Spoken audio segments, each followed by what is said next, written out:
خير وأحسن تأويلا صدق الله العظيم۔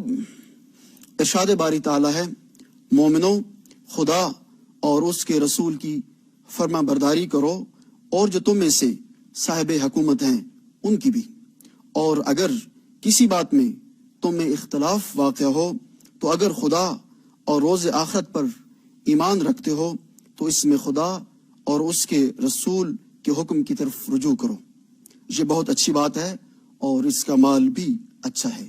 وآخر دعوانا ان الحمدللہ رب العالمین۔ خواتین و حضرات، وزیر اعظم اسلامی جمہوریہ پاکستان۔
بسم اللہ الرحمن الرحیم۔ ایاک نعبد و ایاک نستعین۔ میرے پاکستانیوں، آج میں یہ جو سینٹ کا الیکشن ابھی ہوا ہے، اس کے اوپر میں آپ سب سے اپنی قوم سے بات کرنا چاہتا ہوں۔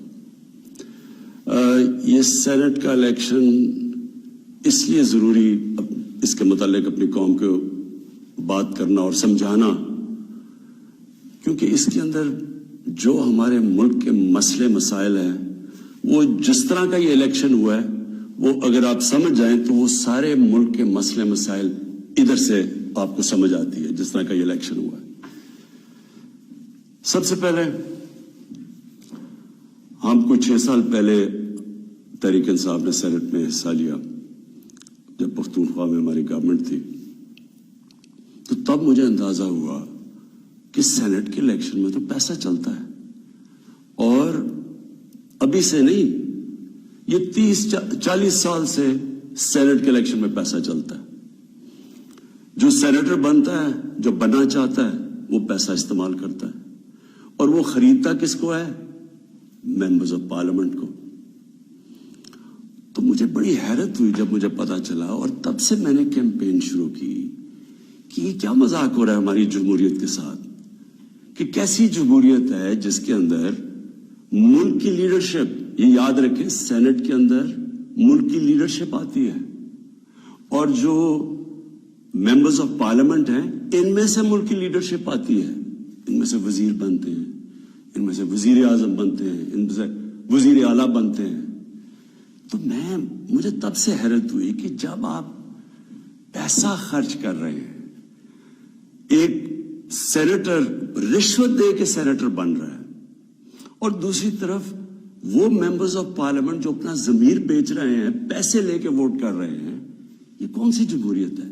تو تب سے میں نے کیمپین شروع کی، اور میں نے تب سے کہا کہ اس کی اوپن بیلٹ ہونی چاہیے۔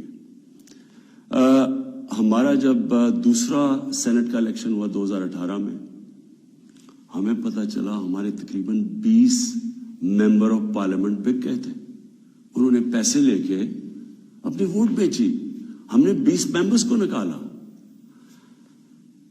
لیکن پھر میں نے دیکھا کہ یہ صرف میں نہیں کہہ رہا، یہ دونوں مین پارٹیز، انہوں نے چارٹر آف ڈیموکریسی میں، پیپلز پارٹی اور نون لیگ نے چارٹر آف ڈیموکریسی میں سائن کیا کہ اوپن بیلٹ ہونا چاہیے، کیونکہ سینٹ کے الیکشن میں پیسہ چلتا ہے۔ اور پھر بعد میں ان کی سٹیٹمنٹس آئیں ان کے پی ایم ایل این کے پارٹی لیڈر نے بھی اسٹیٹمنٹ دی, اس کی بھی آئی, ان کے سینئر ان کے جو آفس بیئرز ہیں ان کی اسٹیٹمنٹس آئیں. تو جب یہ سینٹ الیکشن کے اوپر یہ آ رہا تھا, ہم نے پارلیمنٹ میں اپنا بل بھی پیش کیا کہ اوپن بیلٹ ہونا چاہیے.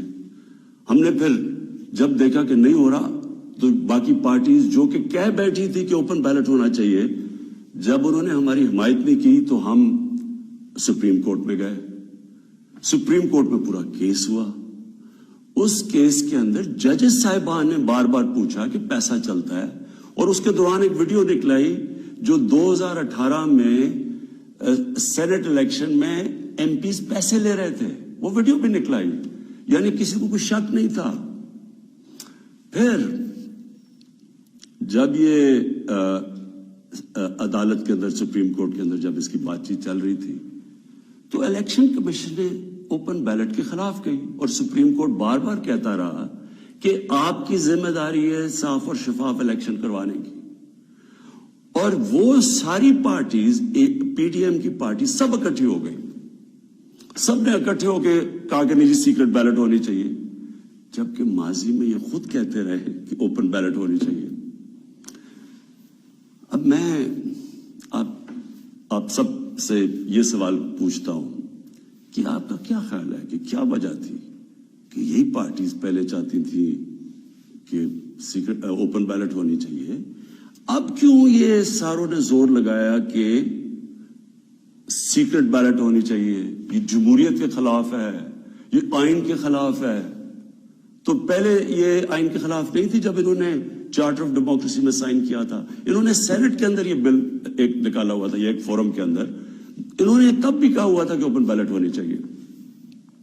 تو میں آج اپنی قوم کے سامنے یہ رکھتا ہوں کہ کیا ہوا, یہ آپ نے سمجھنا ہے. ہوا یہ کہ یہ جب سے ہماری حکومت آئی ہے, سب سے ان کو جتنے بھی یہ پرانی پولیٹیکل پارٹیز کے اندر کرپٹ لوگ تھے اور ان کے لیڈرز, ان سب کو خوف ہو گیا کہ کیونکہ یہ عمران خان نے اپنی پوری کرپشن کے اوپر کیمپین کی ہوئی ہے, اب یہ کئی ہمارے کرپشن کے کیسز کے اوپر آگے نہ بڑھے. اور یہ میں آپ کو یاد کرا دوں کہ کرپشن کے کیسز ان کے پرانے ہیں, یہ کرپشن ہم نے نہیں کیسز بنائے, یہ ان کے دور کے کیسز بنے ہوئے ہیں. ہمارے دور میں تو صرف کوئی 5% بھی کیسز نہیں ہوں گے, سارے پرانے تھے. تو یہ تب سے سب اکٹھے ہو گئے. اور میں نے پہلے دن بھی جب میں گورنمنٹ میں آیا, میں نے پہلے دن کہا اپنے پہلے خطاب میں کہ یہ سب اکٹھے ہو جائیں گے, سب جمہوریت کے نام پہ شور مچائیں گے. A P D M, democratic movement, یہ جمہوریت کے نام پہ سب سارے ایک ہی ان کا انٹرسٹ ہوگا کہ میرے اوپر اتنا پریشر ڈالو کہ میں ہاتھ کھڑے کر کے کہوں جس طرح جنرل مشرف نے کیا تھا, ان کو این آر او دے دوں, ان کے کرپشن کے کیسز ختم کر دوں.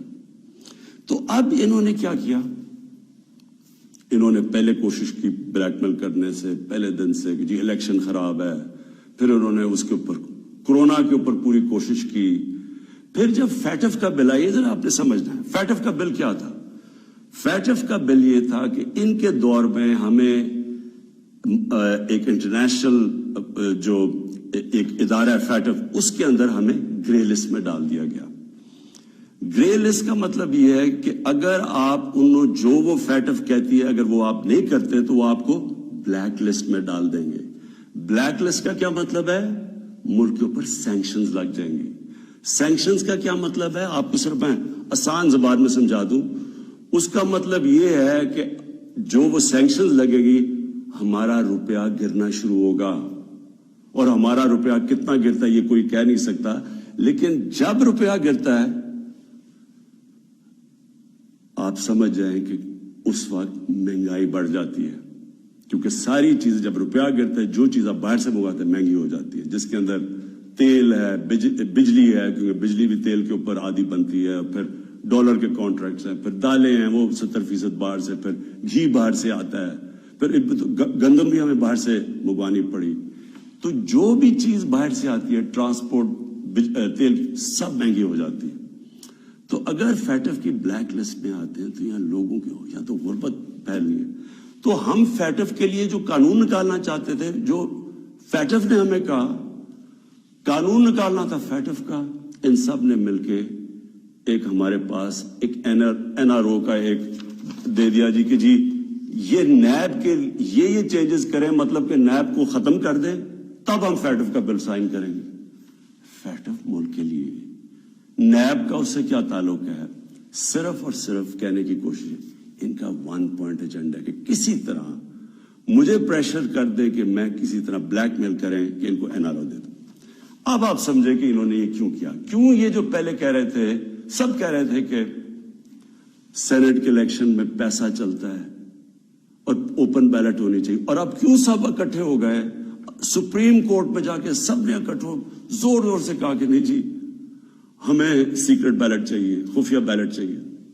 اس کی وجہ یہ تھی، انہوں نے یہ پلان کیا کہ یہ جو ہمارا الیکشن تھا حفیظ شیخ کا اور یوسف رضا گیلانی کا، اس میں انہوں نے پورا پیسہ چلانا تھا، پوری کوشش کرنی تھی کہ ہمارے ممبرز توڑیں، ان کو پیسے دے کے اپنے ساتھ ملائیں، اور کسی طرح وہ الیکشن جب وہ حفیظ شیخ نے ہارنا تھا تو اس سے کیا سامنے آنا تھا کہ جی عمران خان کی پارلیمنٹ کے اندر میجورٹی ختم ہو گئی، اور میجورٹی ختم حالانکہ ووٹ آف نو کانفیڈنس تو نہیں ہے، لیکن جب یہ ایک دفعہ آ جائے کہ جی عمران خان کے ممبر ادھر جا سکتے ہیں اور ان کے ممبر زیادہ ہو گئے ہیں، یعنی ہمارے ممبرز ان کے ساتھ چلے گئے، اس کا مطلب کہ اگلا سٹیپ یہ ووٹ آف نو کانفیڈنس لے آئے۔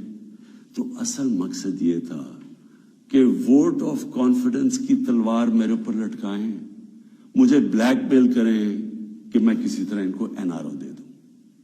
اب میں بتاتا ہوں کہ آگے میں نے کیا قدم دیے، لیکن میں صرف تھوڑا سا اپنی قوم کو، کیونکہ میں یہ ضروری ہے، آپ میں سے کئی نوجوان، ہماری نوجوان آبادی، ان کو پتہ نہیں ہے کہ میری یہ اب 25 سال ہو گئے، یہ اسٹرگل ہے کیا، یہ کیوں تھی۔ دیکھیں عمران خان وہ واحد پولیٹیشین ہے جس کے پاس سب کچھ تھا پالیٹکس میں آنے سے پہلے۔ میں وہ آدمی ہوں جس کو شاید ملک میں سب سے زیادہ شہرت تھی، جتنا پیسے تھے میری زندگی کے لیے بہت تھے، مجھے کسی چیز کی ضرورت نہیں تھی جب میں پالیٹکس میں آیا۔ میں آیا کیوں پالیٹکس میں ہم وہ ہیں جنریشن جو پہلی، میرے والد میری والدہ ایک غلام ہندوستان میں پیدا ہوئے تھے، میں پہلا پاکستانی جنریشن تھا جو آزاد ملک میں پیدا ہوا تھا، اور ہمیں اپنے ملک پہ بڑا فخر تھا۔ جیسے ہمارا ملک اٹھتا جا رہا تھا، آج سے 50 سال پہلے، 55 سال پہلے پاکستان کی مثال دی جاتی تھی دنیا میں، ہمیں فخر ہوتا تھا۔ پاکستان کا دنیا کے اندر ایک رتبہ تھا۔ ہمارا جب یہاں سے پریزیڈنٹ باہر گیا تو اس کو ایئرپورٹ پہ امریکن پریزیڈنٹ ملنے آیا، یہ اور بھی چھوڑے، یعنی ہماری ہر طرح ایک ملک میں ایک ہوپ تھا، اوپر جا رہے تھے ہم۔ تو آہستہ آہستہ میں نے اپنا ملک نیچے آتے دیکھا، اور جو 1985 کے بعد اس ملک میں تباہی مچی، جب سے کرپشن یہ آسمانوں پہ گئی، نان پارٹی بیس الیکشن ہوا تھا، آپ کو موقع ملے تو وہ ضرور پڑھے، کیونکہ وہ ایک ایسا جسے ٹرننگ پوائنٹ کہتے ہیں، جس کے بعد ہماری تقدیر بدلی، جس کے بعد کرپشن بڑھنی شروع ہوئی پاکستان میں، جس وقت پالیٹکس کے اندر پیسہ چلنا شروع ہوا، یہ یاد رکھیں 1985 تھا وہ۔ تو ہم دیکھ رہے تھے کہ آہستہ آہستہ پیسہ اقتدار میں کیوں آ رہے ہیں جی؟ بزنسز چلانے کے لیے۔ پرائم منسٹر بن رہا ہے تو فیکٹریاں بننی شروع ہو گئی، پرائم منسٹر بننا ہے تو بزنس مین بننا، 7 وزیروں نے پیسہ بنانا شروع کر دیا۔ 85 کے بعد ہمارا ملک جانا شروع ہوا نیچے۔ اس سے پہلے ہندوستان اور پاکستان کے اندر میں آپ کو فرق بتاؤں، میں جب کرکٹ کھیل کے ہندوستان سے پاکستان آتا تھا تو لگتا تھا غریب ترین ملک سے امیر ترین ملک میں آ گیا ہوں، اور آہستہ آہستہ آہستہ ہم نے چینج دیکھا یہ آتے ہوئے۔ میں اس لیے پالیٹکس میں آیا تھا، اور میرا مقصد کیا تھا؟ دیکھیں میں نے تو بہت اپنا وقت باہر کی دنیا میں گزارا ہے، میں نے مغربی ممالک دیکھے ہیں، میں نے انگلینڈ کے اندر ان کے سارے سسٹمز دیکھے ہیں۔ فرق کیا ہے؟ کیا وجہ ہے کہ ایک ملک اوپر چلا جاتا ہے اور دوسرا ملک سارے وسائل کے باوجود نیچے آ جاتا ہے؟ وہ ہے لفظ انصاف، قانون کی بالادستی۔ نبی صلی اللہ علیہ وسلم نے مدینہ کی ریاست کی بنیاد کس چیز پہ رکھی تھی؟ عدل اور انصاف پہ۔ انہوں نے جب کہا تھا، اور وہ اچھا یہ ہے کیا انصاف؟ قانون کی بالادستی کا مطلب کیا ہے؟ میں چاہتا ہوں سب نوجوان آپ سب سمجھیں۔ قانون کی بالادستی کا مطلب یہ ہوتا ہے کہ طاقتور اور کمزور ایک ہی برابر ہوں، قانون ان سے ایک طرح کرے۔ جب نبی صلی اللہ علیہ وسلم نے کہا تھا کہ تمہارے سے پہلے بڑی قومیں برباد ہوئی، جو طاقتور کے لیے ایک قانون، کمزور کے لیے دوسرا قانون، وہ قومیں تباہ ہو جاتی ہیں۔ جو جب انہوں نے کہا کہ میری بیٹی بھی اگر جرم کرے بھی اس کو سزا ملے گی، کہنے کا مطلب یہ ہے کہ قانون یعنی انصاف وہ ہوتا ہے جو طاقتور کو قانون کے نیچے لے کے آتا ہے۔ اب یہاں کیا ہو رہا تھا؟ جو طاقتور اس کے لیے سارا ایک قانون، وہ چوری کر رہا ہے، وہ پیسے بنا رہا ہے، وہ منی لانڈرنگ کر رہا ہے، وہ پلاٹوں کے اوپر قبضے کر رہے ہیں، وہ سرکاری ان کو کوئی پکڑ نہیں رہا تھا۔ بیچارے غریب لوگ جیلوں میں بھرے ہوئے تھے۔ میں نے بھی جب جنرل مشرف کے دور میں کوئی 8-9 دن جیل میں گزارے ہیں، وہاں صرف غریب لوگ آپ کو نظر آتے ہیں، لگتا ہے صرف غریب ہی چوری کرتا ہے۔ دیکھیں، یہ آپ کو آج میں صرف سمجھانے کی کوشش کر رہا ہوں کہ میری سٹرگل ہے کیا۔ دو چیزیں ہوتی ہیں، جب طاقتور کو ایک ملک کا قانون اس کو پکڑتا نہیں ہے، جب وہ کوئی جرم کرتا ہے تو وہ ملک اپنی تباہی کی طرف چلا جاتا ہے، جس طرح ہمارے نبی صلی اللہ علیہ وآلہ وسلم نے کہا تھا۔ وہ کیوں چلا جاتا؟ میں یہ بھی آپ کو سمجھاتا ہوں۔ دیکھیں، چھوٹے چوری کرتے ہیں، غریب آدمی چوری کرتا ہے، پٹواری چوری کرتا ہے، تھانے دار، وہ پیسے بناتے ہیں، تنگ ہوتے ہیں لوگ۔ لیکن جب ملک کا پرائم منسٹر اور منسٹر چوری کرتا ہے تو وہ ایک ملک کو مقروض کر کے رکھ دیتا ہے۔ وہ کیسے کرتا ہے؟ میں پرائم منسٹر ہوں، سارے جتنے میرے جیل میں چور بھرے ہوئے ہیں، ان کی ساری چوریاں اکٹھی بھی کر دو تو وہ کتنے کی بن جائے گی؟ 2, 3, 4 ارب، 5 ارب، 6 ارب۔ میں پرائم منسٹر ہوں، میں ایک پروجیکٹ کے اندر میں اربوں روپیہ بنا سکتا ہوں۔ کیسے؟ میں پاور پروجیکٹ لگاؤں، اور یہاں ہوا ایسے، پاور پروجیکٹ لگاتا ہوں 100 ارب کا، وہ ہوتا ہے اس کی قیمت 100 ارب، میں اسے کہتا ہوں 130 ارب کر دو۔ 30 ارب سیدھے میرے باہری ملک سے باہر ہی چلے جاتے ہیں، میرے اکاؤنٹ میں آ جاتے ہیں۔ اب وہ جو 30 ارب، سب سے پہلے تو سارے ملک کے چور ملا کے بھی 30 ارب چوری نہیں کرتے۔ وہ جو جیلوں میں بیچارے ہیں، مشکلوں میں، کوئی بے روزگار ہے، کوئی 100 مسئلے ہوتے ہیں عام آدمی کے، کئی تو ہوتے بھی چور ہیں لیکن کئی بیچارے مجبور بھی ہوتے ہیں، وہ تو جیلوں میں ہیں۔ سیدھا بیٹھ کے 30 ارب ایک ڈیل میں بنا سکتا ہوں۔ اور اچھا، اس کی قیمت کون ادا کرتا ہے؟ آپ ادا کرتے ہیں۔ وہ کیسے ادا کرتے ہیں؟ کہ جو 130 ارب کا جب پروجیکٹ بن جاتا ہے تو اس کا جو بجلی کی قیمت ہے وہ اوپر چلی جاتی ہے۔ آپ اگر کہیں پتہ چلوائیں کہ وہی پروجیکٹ جو پاکستان میں لگے ہوئے ہیں وہ کتنے پہ لگے ہیں، اور جو وہی پروجیکٹ باہر کے بجلی کے لگے ہیں ان کی کتنی قیمت ہے، تو اس کی کون قیمت ادا کرتا ہے؟ قوم ادا کرتی ہے۔ قوم مقروض ہو جاتی ہے۔ ساری تیسری جن کو کہتے ہیں ڈیولپنگ ورلڈ، غریب ملک، آپ ساری ایک ملک کا آپ کو بتا سکتا ہوں ان کی غربت کا سبب کیا ہے۔ وہاں ان کے بھی پرائم منسٹر بیٹھے ہیں، پریزیڈنٹ بیٹھے ہیں، وزیر بیٹھے ہیں، وہ بھی ملک کا پیسہ چوری کرتے ہیں، پھر ان کو مجبوری باہر بھجوانا پڑتا ہے کیونکہ ملک میں نظر آ جائے گا نا پیسہ، اس لیے وہ پھر باہر، یہ جس طرح یہ چینی والا اور یہ پاپڑ والا، ان کے نام پہ باہر اس لیے بھجوانے پڑتے ہیں کہ وہ پکڑے نہ جائیں۔ اب جب وہ پیسہ باہر جاتا ہے وہ دگنا ملک کو نقصان ہو جاتا ہے۔ آپ کو پتا ہے ایک یونائٹڈ نیشنز کا ایک ادارہ ہے، میں یہ چاہتا ہوں کہ آپ پورا سمجھیں کہ اس ملک سے یہ تھوڑے سے جو مل کے یہ جو بڑے بڑے مجرم ہیں کر کیا رہے ہیں آپ کے ملک سے۔ یہ ہمارے ملک میں نہیں صرف ہو رہا، یہ غریب ملکوں میں سب میں یہی کہانی ہے۔ جو ایک ادارہ ہے اس کو کہتے ہیں فیکٹائی، یہ یونائٹڈ نیشنز کا ادارہ ہے۔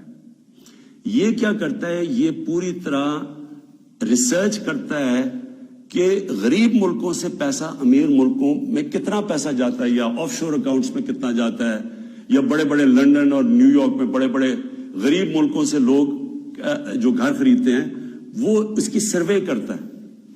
اس کے مطابق ہر سال 1,000 ارب ڈالر غریب ملکوں سے امیر ملکوں میں جاتا ہے, آف شور اکاؤنٹس میں جاتا ہے.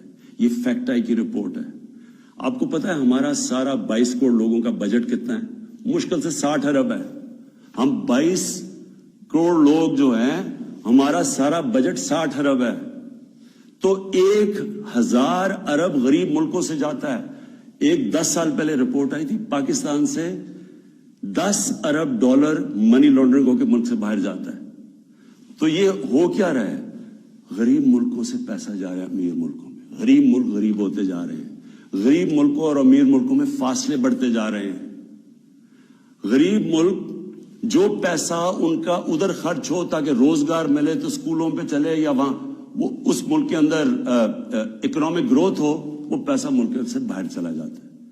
تو جو پرائم منسٹر اور وزیر جب کرپشن کرتے ہیں وہ ملک کو مقروض کر دیتے ہیں, قرضے چڑھ جاتے ہیں. وہ قرضے اتارنے کے لیے ٹیکس لگانے پڑتے ہیں. ٹیکس سے مہنگائی ہوتی ہے, مہنگائی سے غربت ہوتی ہے. دوسرا جب وہ ڈالر باہر بھیجتے ہیں روپے پہ پریشر پڑتا ہے. جب روپیہ گرتا ہے باہر سے ساری چیزیں پھر مہنگی ہو جاتی ہیں.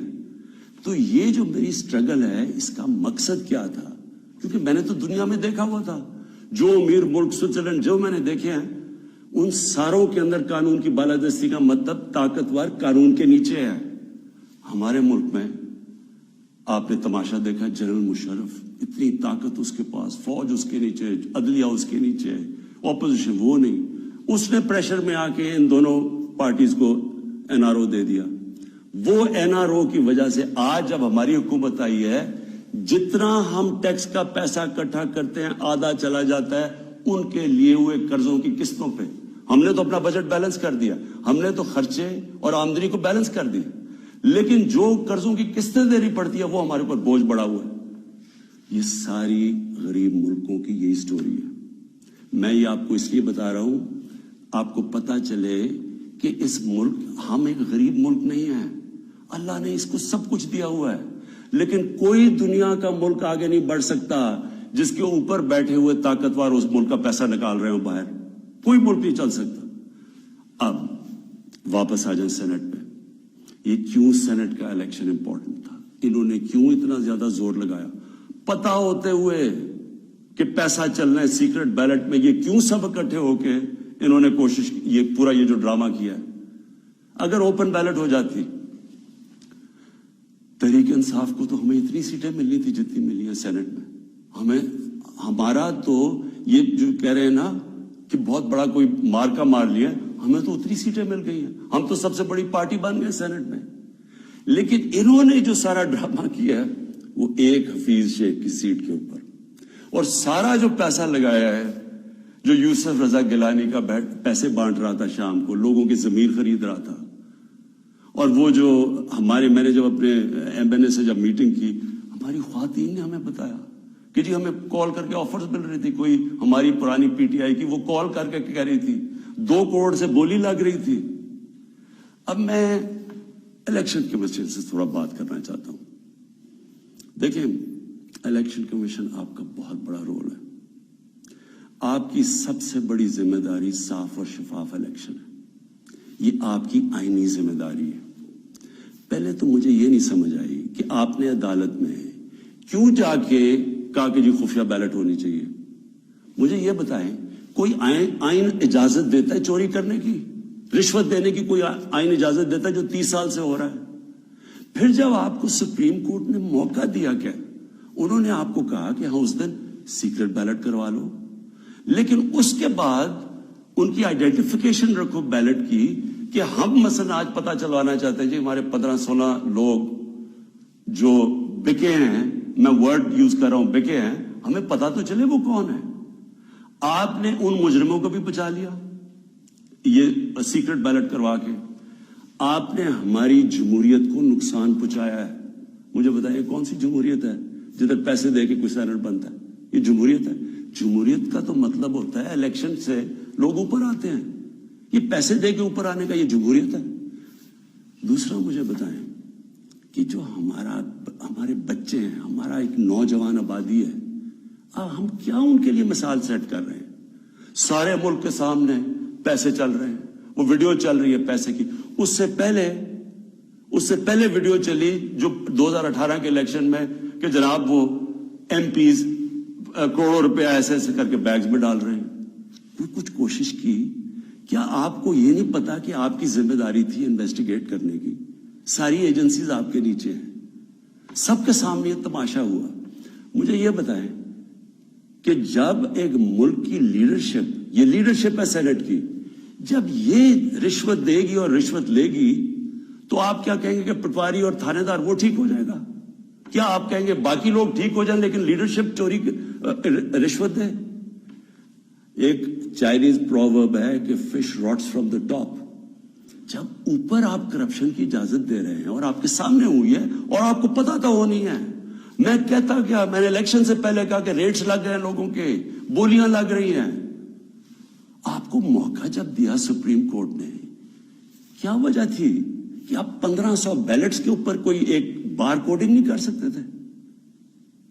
آپ نے تو پوری طرح ایک موقع دیا ملک کی جمہوریت کو ڈسکریڈٹ کرنے کے لیے. اس سے کیا ہوا؟ میں آپ سے سوال پوچھتا ہوں کہ آج کیا ہماری جمہوریت اوپر گئی ہے نیچے گئی ہے؟ جو آپ نے ملک کی موریلٹی, اخلاقیات کو نقصان پہنچایا ہے کہ یہ جو اوپن ہارس ٹریڈنگ ہو رہی ہے, کیا اس سے فرق مجھے بتائیں. یہ ایک بڑی عظیم خواب کا نام تھا پاکستان, اسلامی فلاحی ریاست. یہ علامہ اقبال نے کہا تھا مثال بنے گی مسلمان دنیا کے لیے. مجھے بتائیں یہ اپنے نوجوانوں کو آپ کیا بتائیں گے اس سارے ملک کے سامنے؟ اور یہ کتنا پیسہ چلا ہے, یہ ابھی تو یہ تو سامنے آ گیا نا آپ کا ویڈیو.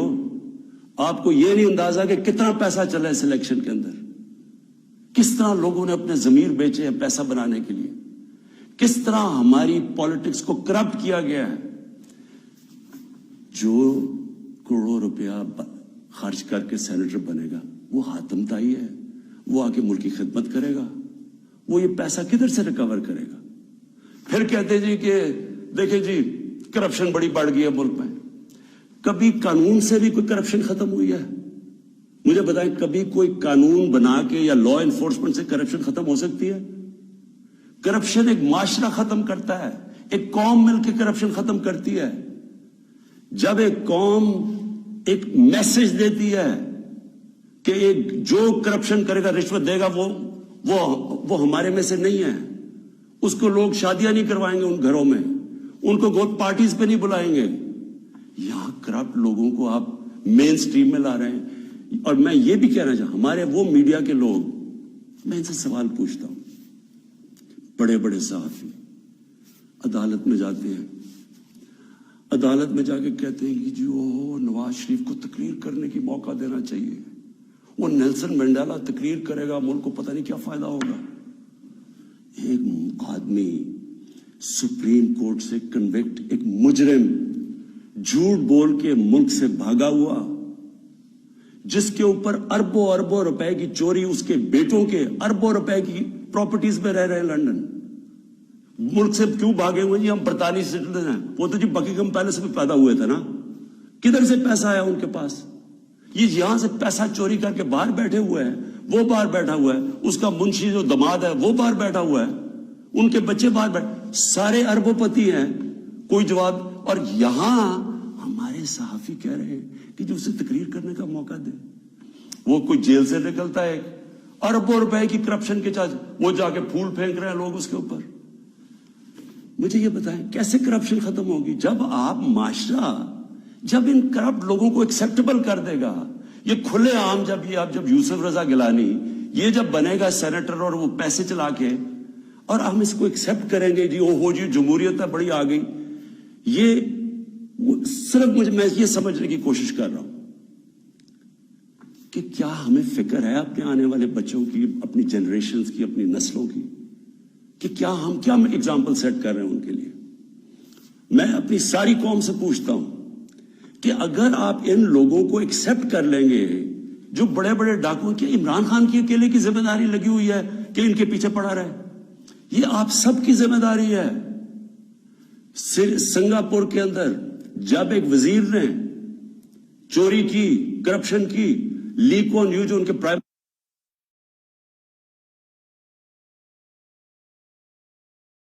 منسٹر کا سب سے قریبی تھا، اس نے جب اس کو سزا دلوائی اس نے خودکشی کر لی، کیونکہ اسے پتا تھا معاشرے میں اب میری جگہ ختم ہو گئی ہے. اس کو معاشرے میں ہال نہیں ڈالیں گے، پھول نہیں پھینکیں گے کہ نیب سے باہر آ رہے جی پھول پھینک رہے ہیں. کوئی نہیں پوچھ رہا کہ اس نے کتنی کرپشن کی ہے. میرے پاکستانیوں، دیکھیں یہ آپ کے اوپر ہے. کیا آپ اپنے ملک کو اوپر لے جانا چاہتے ہیں یا ان چوروں کے ساتھ کمپرومائز کرنا چاہتے ہیں؟ ہم آج اس لیے یہاں ہیں کہ ہم نے چوری ایکسپٹ کی، چوروں کو ایکسپٹ کیا. ہم نے ان لوگوں کو جب ہمیں پتا ہوتے ہوئے کہ انہوں نے آپ کا پیسہ میرا تو نہیں پیسہ چوری ہوا، یہ جو پیسہ باہر گیا یہ میرا تو پیسہ نہیں باہر گیا، یہ ہمارا پیسہ باہر گیا ہے. یہ کانٹریکٹس کے اوپر پیسہ بناتے ہیں، ہر چیز کے اوپر، سڑک جو ہے میں باقی پیسہ ان کی جیب میں. اور وہ سارا آپ ساری قوم جو ہمارے اوپر قرضے چڑھے ہوئے ہیں، پیچھے تو جائیں قرضے چڑھے کیسے ہیں؟ کون سی قوم آگے بڑھ سکتی ہے؟ ایک مجھے قوم بتائیں، ایک ملک بتائیں، ایک مجھے ملک بتائیں جس کے پرائم منسٹر اور وزیر چوری کر رہے ہوں اور وہ ملک ترقی کر رہا اور خوشحالی ہو. ایک ملک مجھے بتا دیں. اور جو ملک سزا اور جزا نہیں کرتا، طاقتور کو سزا نہیں دیتا، وہ طاقتور جو مرضی کرے، وہ اچھا وہ بدقسمتی سے ان کو وی آئی پی کی طرح ٹریٹ کیا جاتا ہے. جیلوں میں بھی وہ وی آئی پی ہیں. انہوں نے اربوں کی چوری کیا، وہ بیچارہ غریب آدمی نے کوئی کسی کی بھینس اٹھا لی کچھ، وہ اس کا حال دیکھیں اور ان وی آئی پیز کا حال دیکھیں. قوم کرپشن سے لڑتی ہے، قانون اکیلا کرپشن نہیں ختم کر سکتا. یہ جو آپ نے ڈرامہ دیکھا آپ کے سامنے جو ہوا ہے، ساری قوم نے دیکھا ہے کہ پیسے دے کے ایک وزیر جیت گیا اور بڑی تالیاں بجے جی بہت بڑا زبردست کام کیا اس نے. اس کا ماضی اٹھا کے دیکھیں، $60 ملین کا پاکستان کا پیسہ پڑا تھا سوئٹزرلینڈ میں. آصف زرداری تو کہہ ہی نہیں سکتا تھا میرا، کیونکہ اس نے تو کوئی ڈکلیئر ہی نہیں کیا، چوری کا پیسہ تھا. سپریم کورٹ اسے کہہ رہا ہے کہ لیٹر لکھو کہ پاکستان کا پیسہ سوئٹزرلینڈ کو واپس دیں. لیٹر نہیں لکھا. وفاداری جی، میں جی بڑا وفادار ہوں. کس سے؟ کسی انسان سے وفادار ہوں. پاکستان کا پیسہ سوچیں، 8-9 ارب روپیہ پاکستان کا باہر پڑا ہے، وہ آ جاتا، ہم اسے کیا کیا کر سکتے ہیں؟ اسکول بنا سکتے ہیں، لوگ اسپتال، 100 چیزیں کر سکتے ہیں. لیکن جی اس نے وہ تو یہ اس کی سب سے بڑی ہے، اس پہ ڈسکوالیفائی ہوا ہے. آج بڑے زوروں شوروں سے جی سینیٹر بن گیا، جی بہت بڑی کامیابی ہوئی ہے. اب میں آخر میں اپنی آپ سے آخری جو بات کرنا چاہتا ہوں وہ یہ، ان کا خیال یہ تھا کہ میرے اوپر یہ نو کانفیڈنس کی تلوار لٹکائیں گے، اور میں کیونکہ مجھے کرسی بڑی عزیز ہے تو میں ان کو کہوں گا کہ جی ہاں جی ٹھیک ہے، میں آپ کو این آر او دے دیتا ہوں، یعنی آپ کی جتنے بھی کیسز نے آپ کو ختم کر دیتا ہوں. میں پرسوں کانفیڈنس پوشن لے رہا ہوں، اسمبلی کے پاس جا رہا ہوں، کانفیڈنس اپنی اسمبلی کو کہہ رہا ہوں آپ بتائیں سامنے، کیونکہ وہ تو اوپن ہوگا نا. آپ یہ آپ کا ڈیموکریٹک، میں اب اپنے سارے ممبرز کو کہہ رہا ہوں، یہ آپ کا جمہوری رائٹ ہے. آپ کہہ سکتے ہیں کہ جی ہم عمران خان کے ساتھ نہیں ہیں، میں آپ کی عزت کروں گا، ٹھیک ہے، میں نااہل ہوں، اتنا قابل نہیں ہوں. آرام سے ہاتھ کھڑے کرے کہ نہیں ہے، میں اپوزیشن میں چلا جاؤں گا، اگر آپ جیت جاتے میں اپوزیشن میں بیٹھ جاؤں گا. لیکن خفیہ طور پہ ہاں جی ہم آپ کے لیے ووٹ کریں گے، پیسے لے کے کسی اور کو ووٹ کریں. آپ اپنی آخرت تباہ کرتے ہیں. خوف خدا ہونا چاہیے آپ کو. اوپر والا تو سب کچھ دیکھ رہا ہے، ہمیشہ فکر کیا کرے اپنی آخرت کی. تو میں کانفیڈنس لوں گا جا کے اپنی اسمبلی سے. اور میں آپ کو یہ بتا دوں، یہ اب میں ذرا مخاطب ہوں، یہ جو سارے پی ڈی ایم کے جتنے یہ بڑے بڑے جو ان کے جو یہ جو بڑے بڑے کیا ہیں، یہ جو بھی ہیں، آپ سب کو میرا ایک پیغام ہے. دیکھیں، مجھے اگر اگر پاور بری جاتی ہے مجھے کیا فرق پڑتا ہے؟ میں نے کوئی فیکٹریاں بنائی ہیں آ کے، میں نے کوئی اپنے رشتہ داروں کو کئی بڑے بڑے عہدے دیے ہیں، میں تو کوئی باہر جا کے یہاں پیسے نکال کے تو بڑے بڑے کوئی مے فیئر میں نے کوئی بڑے بڑے گھر لے لیے، میں تو اپنے گھر میں رہتا ہوں۔ سوائے حکومت کا میرے اوپر پیسہ ایک ٹریول پہ اور ایک سیکیورٹی پہ، اس کے علاوہ سارے خرچے میں اپنے برداشت کرتا ہوں۔ سارے میرے ٹریول دیکھے، جب میں باہر گیا ہوں 10 گنا کم پیسہ خرچ کیا میں نے ٹریول میں، کیونکہ مجھے یہ نہیں کہ میں آپ کو کہہ رہا ہوں، مجھے خوف خدا ہے، میرے ملک میں بھوک ہے، مشکل وقت سے ملک گزر رہا ہے، میں اپنے ملک کا پیسہ بچاتا ہوں۔ میری زندگی میں کوئی فرق نہیں پڑے گا اگر میں اقتدار میں نہ ہوں، کوئی میری زندگی میں نہیں فرق پڑے گا۔ لیکن آپ سب کے لیے میرا پیغام ہے، میں چاہے اپوزیشن میں بیٹھوں چاہے اسمبلی سے بھی باہر ہو جاؤں، میں نے آپ میں سے کسی کو نہیں چھوڑنا جب تک آپ اس ملک کا پیسہ واپس نہیں کریں گے۔ میں اگر باہر بھی ہو جاؤں، میں اس قوم کے لوگوں کو نکالوں گا۔ یہ جو قوم ہے یہ اپنا جب ملک کا پیسہ چوری ہوتا ہے اس کو بچانے کے لیے نکلے گی، چوروں کے پیسے کو بچانے کے لیے قوم نہیں نکلتی جو آپ نے جتنی کوشش کر لی ہے۔ میں آپ کو پبلک نکال کے دکھاؤں گا، مجھے کوئی فرق نہیں پڑتا میری زندگی کو۔ ملک کے لیے جب تک میں زندہ ہوں، میں اس ملک میں قانون کی بالادستی کے لیے اپنے ملک کے اندر یہ لوگ جو کہ میں ان کو ملک کے غدار کہتا ہوں، جو چوری کر کے پیسہ باہر لے کے جاتے ہیں، میں ان کا مقابلہ کرتا رہوں گا۔ اور میرا یہ ایمان ہے کہ اللہ اس ملک کو بڑا اچھا وقت دکھانے والا ہے۔ مجھے یہ میرا ایمان ہے کہ یہ ملک ایک عظیم ملک بنے گا، اور یہ بنے گا ہی تب جب یہ سارے بڑے بڑے ڈاکو جیلوں میں ہوں گے۔ پاکستان پائندہ باد۔